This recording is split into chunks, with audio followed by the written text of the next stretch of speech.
there, I'm Jennifer from my-colorado-kitchen.com. Today we are going to be making some sourdough Hawaiian sandwich bread.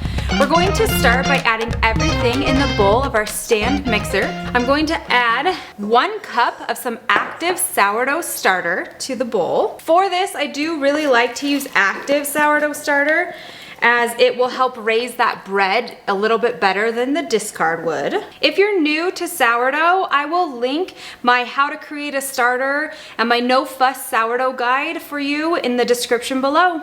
Next, I'm going to add 2 tablespoons of melted butter. Then I'm gonna add the pineapple juice. The best thing you can do is get a pineapple juice that is not from concentrate, as the flavor is just so much better because it's real pineapple juice.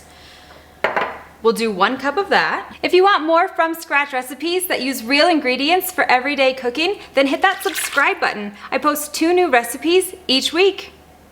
After that pineapple juice, we're going to add a 1/2 cup of whole milk. Next, I'm going to add a 1/3 cup of honey. This and the pineapple juice are our only sweeteners for this bread, so it makes it really naturally sweetened and pretty delicious. Next, we're going to add a 1/2 tablespoon of salt. Then lastly, we're going to add 3 3/4 cup of organic all-purpose flour. Unbleached is the most important thing if you can't find organic. Once I have all those ingredients in my bowl, I'm going to put it on my stand mixer. I love this stand mixer. I'm going to use the dough hook. It actually has a knead function because it's a digital mixer, so I'm gonna turn it on that. Regardless if you have this mixer or a different mixer, which I'll link at this one in the description below, you'll wanna make sure you knead it for a few minutes until that dough comes together. And once your dough is all mixed up, it's going to look a little bit like that. It is a wetter dough, so it is not going to roll into a perfectly ball and clean the sides of your mixer. So just know that when you're kneading it, it's going to be a little bit wetter, but will rise beautifully and be a delicious sandwich bread. So we're going to let this ferment overnight or for 8 to 12 hours. I just cover it with one of these silicone lids and then I set it on my counter and let it ferment. It's worth mentioning that if you wanted to, you could mix all of that by hand. You wouldn't have to use a mixer. I just am a little lazy, I guess, when it comes to that, and I like to use my mixer to do all that hard elbow grease work.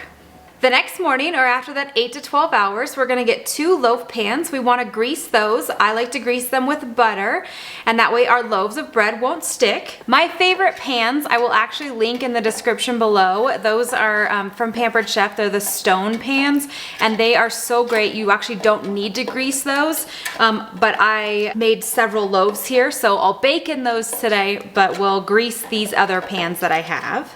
We'll set those greased pans aside.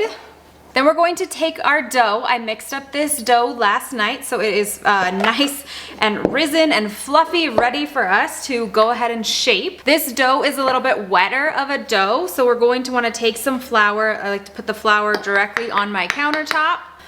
Then I'm going to take my dough, get it out of my bowl. It is a little sticky. I'm going to roll it in that flour. I'm really just rolling it in the flour to help it not be quite so sticky so I can work with it a little bit easier. Then I'm just gonna take my bench scraper here. This is my favorite bench scraper. It fits so well in my hand. I never thought there'd be a difference, but there is.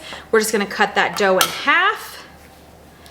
And then we're going to take the 2 halves. You could measure these out to make them equal. I'm not that fussy with it, but you can certainly do that.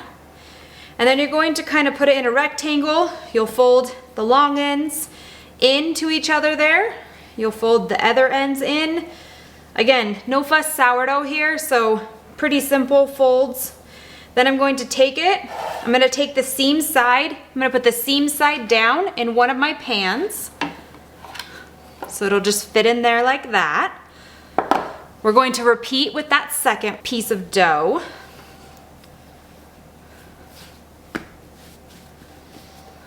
And once those are in our pans, I just like to cover them with a wet towel and then let them rise for another hour or two. It depends on how warm your kitchen is for how long you let them rise, but you do want to let them rise quite a bit, because if you don't, your loaves are going to be a little bit more flat and dense versus that light and fluffy, which is what we want for sourdough Hawaiian bread. And just before that hour or two mark is done and those loaves are risen, you're gonna wanna preheat your oven to 375 degrees. Then, once those loaves are nice and risen beautifully, then we're going to pop them in the oven for 30 minutes. And once that 30 minutes is up, we're going to get them out of the oven and place them on a wire rack to cool.